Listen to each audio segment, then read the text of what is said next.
found got a valve. I spent all morning running around waiting for the stores to open. I actually found a valve. It's not the exact same valve, but it's the same thing. It's a normally closed cartridge valve. You can't swap them around on that machine. Those solenoid 17 and solenoid 18, one's normally open, one's normally closed. So can't even do that.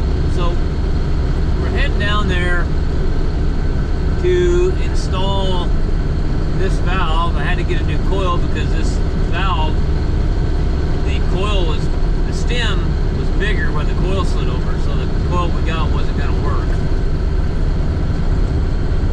So anyway, that's what we're doing. I'm going to get down there about 3 o'clock in the afternoon. I spent most of the day welding on an old Wilson cow trailer, big trailer for a truck.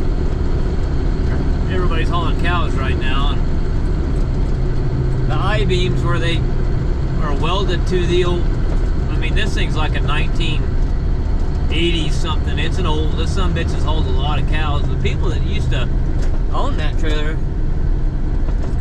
they hauled for Simplot for years, and that's all they did was haul cattle year round. And so that sucker has hauled a lot of cows in its day. And then this outfit there, those guys that used to haul for Simplot, they retired. It was a husband and wife, and they used to team drive. And they made a pretty good living doing that. Anyhow, this ranch here bought it, and they haul their own cows with it. But I put a fifth wheel, the whole plate, fifth wheel plate, the kingpin started coming out because the fifth wheel plate that it was on was rotted out from all the years of the cow piss and the cow shit eating it out. So I cut all the aluminum decking out of the nose of that thing about 10 years ago and welded a new fifth wheel plate and a new kingpin in it. Now the I-beams were starting to all crack up and around where they meet the support members that go perpendicular to it. So I couldn't hardly get in there. I told him, I said, all I'm going to be able to do is get a good fillet weld on there. I can't gusset it. I can't get to it.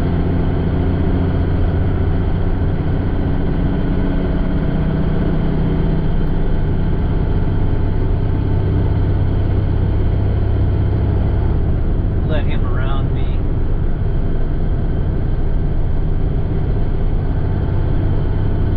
So anyway,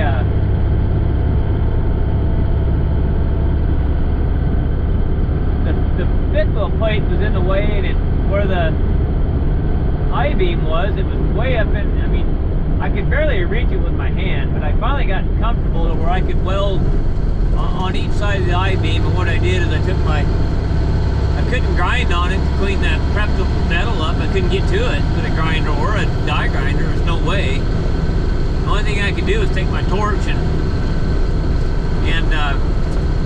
heat, just run it up and down the metal there to blow the rust off of it, and take some 6011.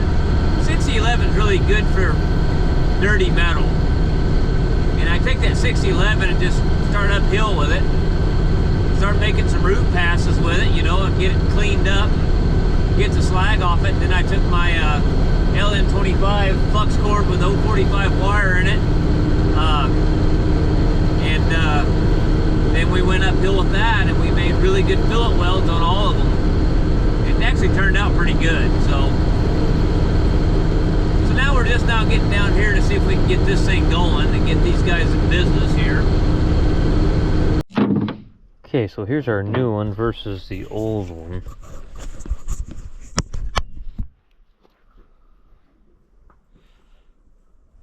This one has components inside of it. That's a real helpful situation. This one's kind of weird how it's got the hex here on the stem. Never seen that before. So, I'm going to have to wire, let's see. I got a different connector on this coil than I did. See how much bigger the stem is on this one in comparison to that one. It's the same valve though. It's just a cartridge valve. Nothing special about it. So, over here is our...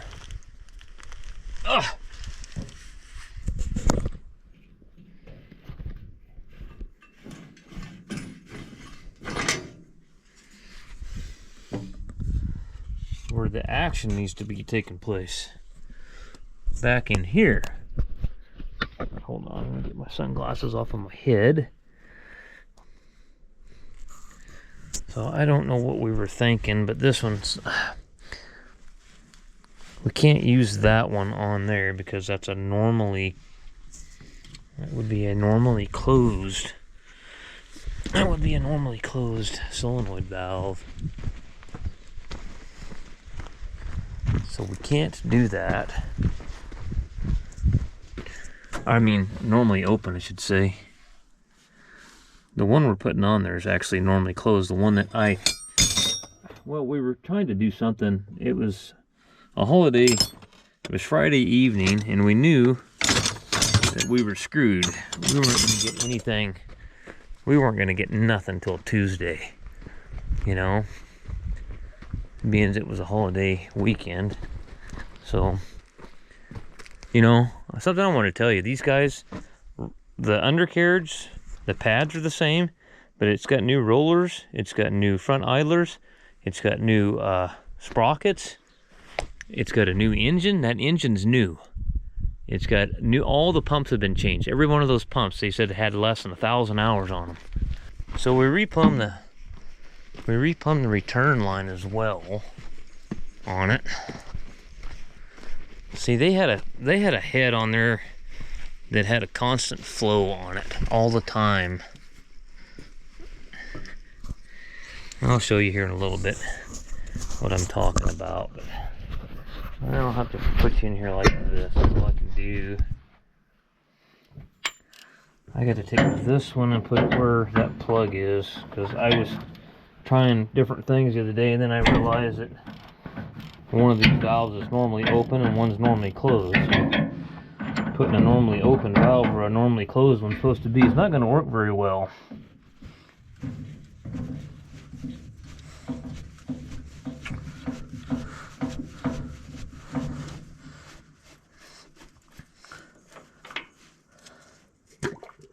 Yep, there's going to be some oil coming out of there. Unavoidable. Ah, shit.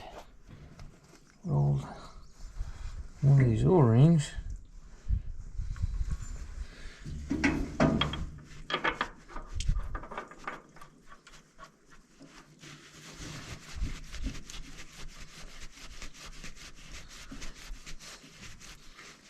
Josie, get out of there. That oil's gonna drip on you, ding dong. Goofy girl.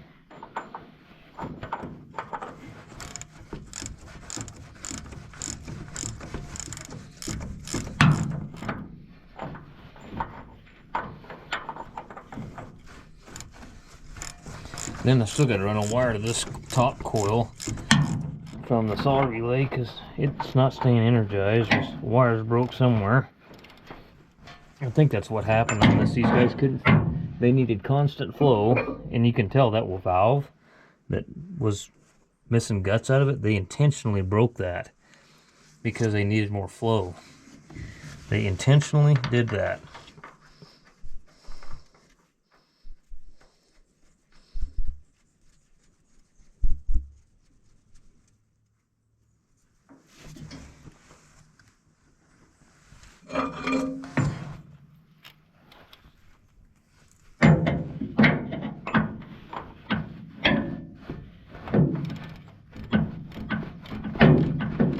Because the wiring and everything was all screwed up. I mean, I think that they couldn't figure out the wiring on it, and they didn't need the leveling because they were flatland loggers. So they just broke that off to tie the auxiliary pump to the VW18 valve to get maximum flow and combine the flow on both pumps. That's what they did. $800, $841 for that valve. And they destroyed it like that. And all they had to do is pull it out and go get a, if they couldn't figure out the wiring, then go get a O-ring boss plug and save the valve. I mean, that's all they had to do. I mean, these guys must have been some real geniuses here. That's obviously a different size than that one. Oh, I see. It's in that recess. I think it's the same size, but it's in that recess. Well, I don't know if I got it tight enough. That's the reason they made that big flat on that other one.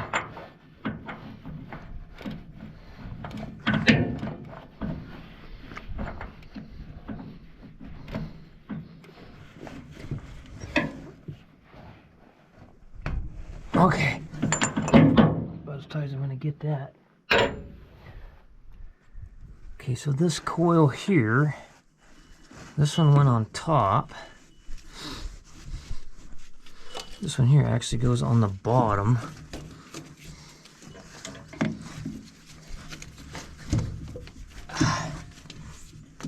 What the hell's going on here? We got stuff tangled up or something here going on. Don't know how that transpired, but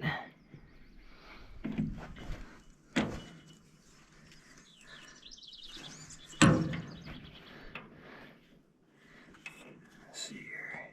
I guess it really doesn't matter on this coil which way it goes.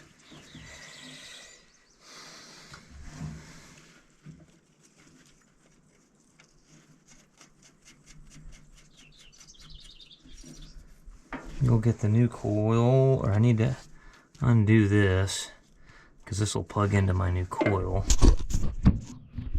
So I'm running a wire from my saw relay, and I had to go underneath the boom, which is really not easy at all, and I can barely see the wire. I put some split loom over the wire to protect it, and I can see it back in there.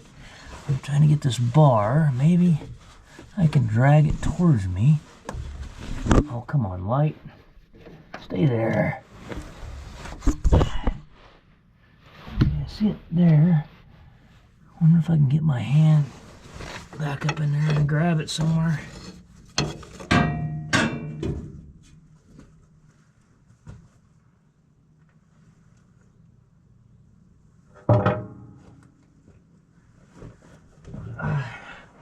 It's in this vicinity, like right in here.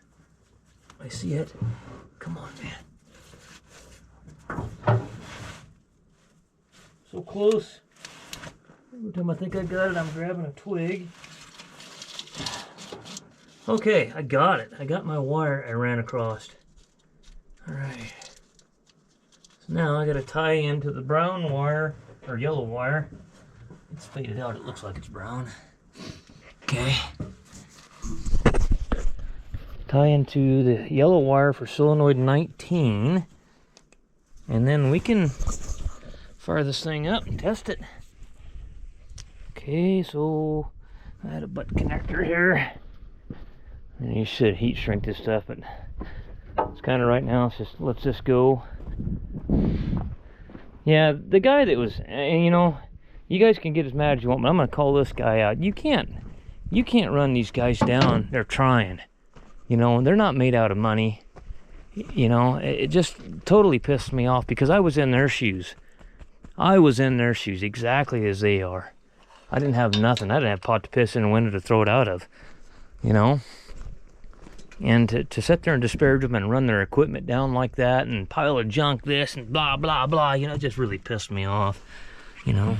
What a fucking prick. What a prick, man. Okay, solenoid 19 is, let me see here, which is going to be, wait a second. Yeah, it's going to be this bottom one. Let me think this through. What am I thinking? No, that's not right, is it? Which was the one that didn't have any power on it. It was 17's up there, 18's on the bottom, 19's on the top. I got my shit mixed around. Well, okay.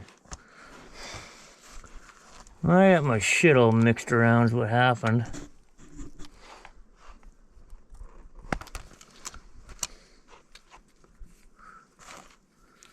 So that's easy enough to figure out.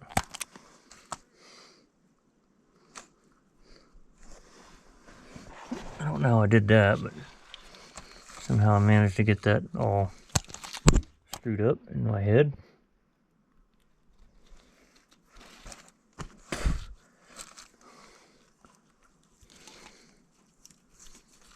Yeah, 19's on the top and 18's on the bottom.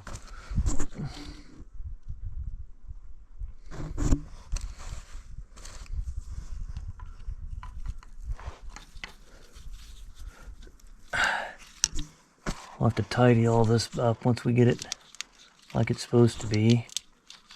I gotta take this back off because I dicked that all up. Got a 3/4. I got the damn wire ran across, so that was a major part right there. Just getting the wire run across on it. I knew that wasn't going to be any fun at all. But you know what I need to do? I know what I need to do.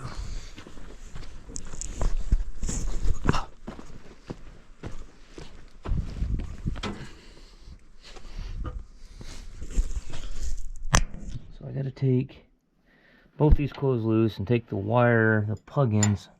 I might actually be able to, no, I'm not going to be able to get to it. Yeah, I remember what I did. I was trying to swap them around, and I swapped the wires over on the coils, the actual plugs, and I didn't change them back. So that's why it's good to have one guy working on something, and at least he knows what he did usually. When you get so many hands in something like this, and it's kind of a recipe for disaster.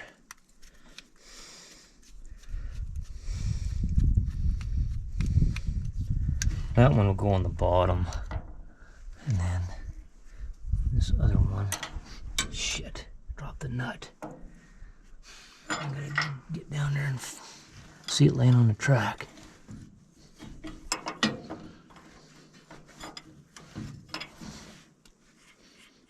Can't just swap coils because this coil's bigger, got a bigger stem on it, so that would have been the easiest thing to do, is just swap coils from one to the next. But means we got a different coil on there now, that's not gonna work, because you know how the world is. They can't standardize anything and make anything the same. Everybody's got to do something different.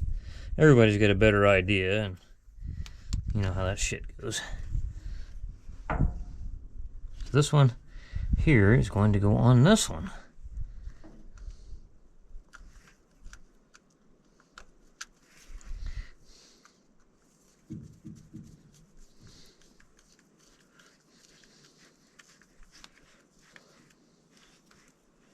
Keep this straight in your head here.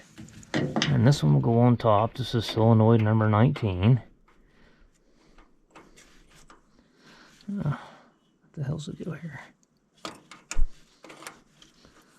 Okay. And then this one will go on the bottom, and it only goes in there a certain direction. The way the little plug works on it, and not that way. Not that way. Maybe that way. Maybe that way. No. How the hell is this going on here? There's the big plug right there. There, it goes in there like that. Hold my mouth just right, I'll get her on there.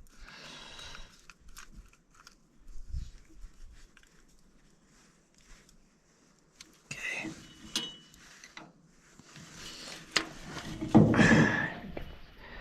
Thing shoved up in there.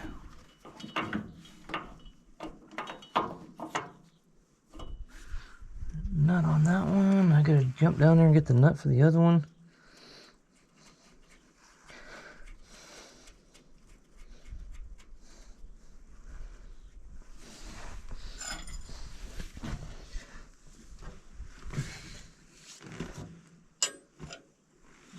right here. And hopefully I've got everything wired right and plumbed right. I think I do. Should I go straight up with that? Maybe I'll go up there like that. I guess it really doesn't matter. I know you can't see nothing, but...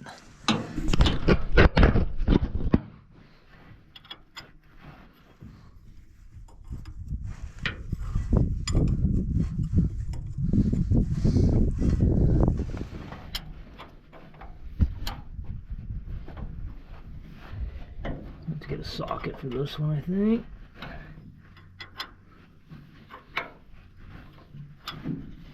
Yeah, let's get a socket for that. Well, I think we can fire this thing up and see if we get some positive results. So, I'm going to tell you the way, I was trying to explain this to the boys, the way this works. They didn't, it says saw return, and it's confusing them. But I told them, I said, when you've got those cylinders hooked up there at the bar saw, it's almost like it's a double acting cylinder. So when you want to retract the saw, I said the reason it was deadheading is because they didn't have a hose hooked up to the B or to the A port. When it extends out and extends the saw out and rotates it, it has to retract. It has to come back. So you have to have another function, and you have to retract it. And when that spool shifts, the other one becomes the return port. I was trying to explain that to them, but they were just thinking of return flow. It's got a case drain for the motor, so we're not worried about that.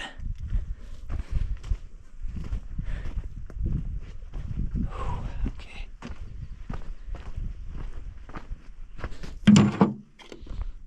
I don't know what switches do what in here. I don't know how to operate these things. But I think I'm smart enough to figure out how to get the saw to turn on and stuff.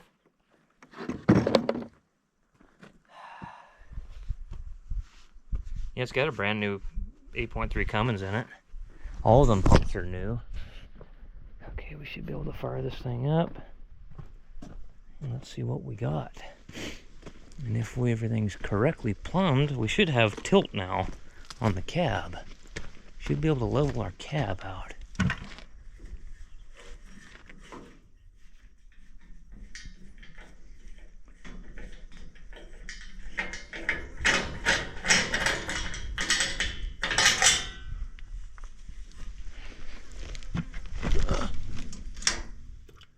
Battery disconnect on. I got to find the key.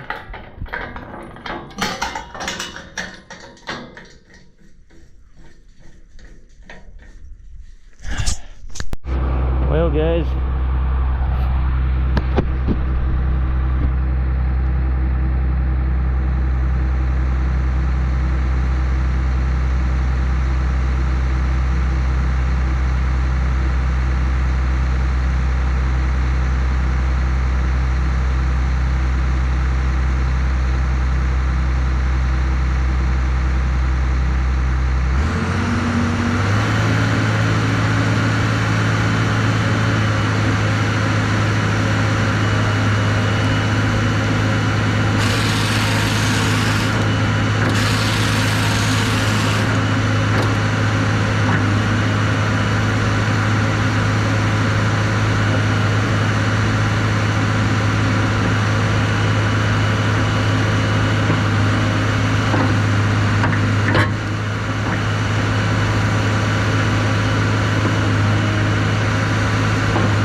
So I had a massive oil leak, and the next problem I got to overcome is this down here is the chain oiler right here.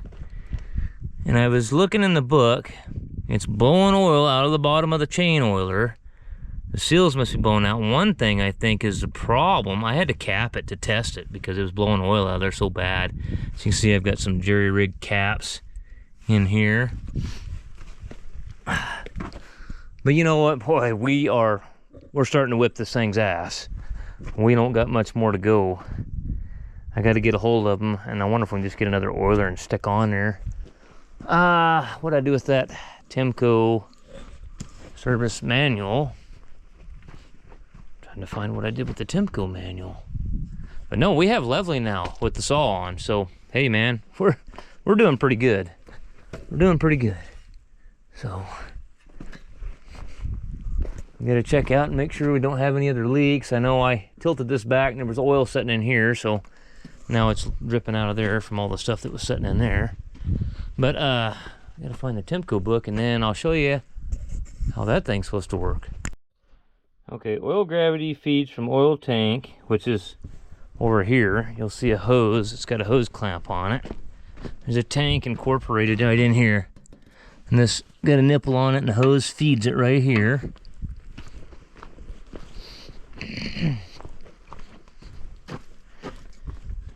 Check valve number 6 keeps oil from free flowing to saw bar. Wait a second. Well, no, that's not the problem. It was blowing out down here. Ball check located in bottom port of oiler. Okay, so as pressure is applied to advance the saw bar, oil is supplied to advance piston and rod on oiler through hose number 3. Right here. It was blowing the oil out on the retract. As rod of cylinder number 8 advances into reservoir number 9, the cubic inch displacement of reservoir decreases and forces oil back through check valve number 6, and that'll go down. This will go down to the saw bar, and forces oil back through check number 6 and through hose number 5. Greater than 65 psi. Ball check number 2 is also force closed during this cycle to keep oil from feeding back to oil tank. So there's something wrong with this. This is a used head, and there was no guarantees on any of this. So that's minor. We can get that. That's minor shit there. Well, guys, we're heading back. I pulled that oiler off of that oil's the chain on that bar saw. So I pulled that off, and it just had a seal that was blown out. Just an O-ring. They're just O-rings on it, and the owner come up and he said, I can fix that. I'll put O-rings in it tomorrow and put it back together. So yeah, he said we're gonna put her in the woods tomorrow and start falling trees with it. So yeah, I just thought I had to show you there the saw running in and out and tell you it was working. She's ready to go. So anyway, thanks for watching, guys. There'll be more on that machine. It's got something wrong with the it tracks a little bit crooked. He's not too worried about that. It'll work for now the way it is, but you know what, I think he's probably right on that thing. I think that those guys in Canada probably had a big processor head on that thing, and it was sitting in a landing somewhere, and the skidders were dragging logs to it, and I bet that thing sat there and just processed all day long is what it did, which requires a lot of flow because a full processing head, there's a lot to them. That's why they're so expensive. I mean, yeah, you ever seen one of those that goes on one of those, it's like, holy shit, there's a lot of stuff going on there. But anyway, appreciate you guys watching.